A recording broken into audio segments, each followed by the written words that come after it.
Personnellement, j'ai été choqué par la décision qui a été rendue. C'est un sentiment sincèrement qui m'anime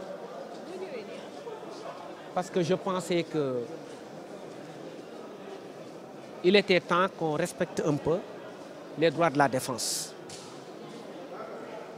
Parce que depuis la loi de 2016, tous les Sénégalais qui sont convoqués en qualité de suspect dans le cadre d'une enquête préliminaire ont le droit d'avoir un avocat. Or, dans ce dossier, aucune des personnes présentes n'avait été assistée par un avocat. Et pour rejeter cela, on nous dit que la chambre d'accusation a dit que Khalifa a renoncé à ce droit. Et les autres, qui n'ont jamais renoncé à ce droit, on leur a dit que parce que Khalifa a renoncé à ce droit, vous aussi nécessairement vous y avez renoncé. C'est pourquoi moi je suis choqué sur la forme et sur le fond également du jugement. Je suis choqué parce que j'estime que la condamnation ne se justifie pas.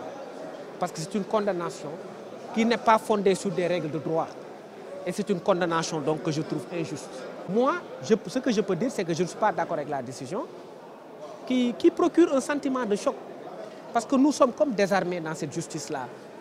On sent qu'il y a un affaissement de la situation. Et depuis très longtemps, vous aurez constaté qu'au-delà même des questions d'indépendance de la justice qui se posent, moi j'estime qu'aujourd'hui, il y avait une belle occasion pour la justice sénégalaise d'entrer définitivement dans l'histoire. Parce qu'ils en avaient les moyens. Et je vous le jure, je vous le dis honnêtement, les juges avaient aujourd'hui les moyens d'affirmer solennellement que parce que toutes ces personnes-là n'ont jamais été assistées par des avocats, la procédure n'est pas valable. Et ça, c'est constant. Aucune de ces personnes n'a été assistée par des avocats. Et on a essayé de contourner cela en invoquant des textes qui ne sont pas applicables. Et ça, tout le monde le sait. C'est pourquoi moi, j'ai été choqué. Je suis choqué par cette décision-là.